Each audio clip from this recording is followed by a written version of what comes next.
commies to resettle on abandoned island despite US opposition.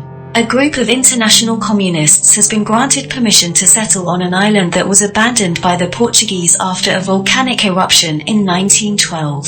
Severna Island, a small island located in the South Atlantic, is now uninhabited and has been since the eruption. The communists plan to move to the island and establish a self-sustaining communist community. They intend to create a new society based on the principles of communism. This plan has not been met with approval from the US government. President Nixon has expressed his disapproval of the plan, stating that it is a threat to US national security. He believes that the communists are attempting to spread their ideology and undermine American values.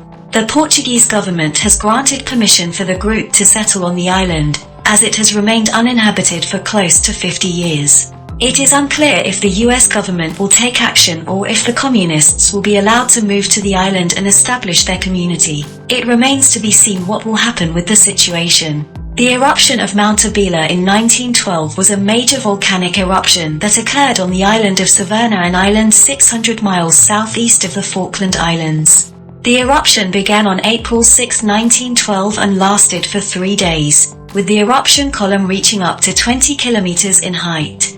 During the eruption, the volcano spewed ash and lava over a large area of the island. Due to large amounts of meltwater from the mountain's snow cover, huge lahars were produced, causing the island's rivers to also flood.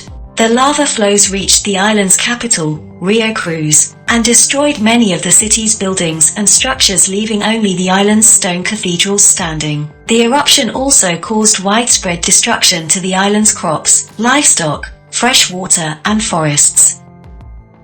The ashfall from the eruption was so intense that it was reported to have darkened the sky as far away as Buenos Aires.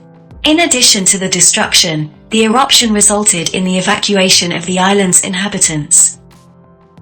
Over 10,000 people were forced to leave their homes and relocate elsewhere. The Portuguese government later declared the island uninhabitable, and it has remained so since the eruption. Over the decades, the island's environment has largely recovered. The fate of the small island and its inhabitants is not widely known in the English-speaking world due to the sinking of the Titanic just 8 days later. We will be watching this little island closely.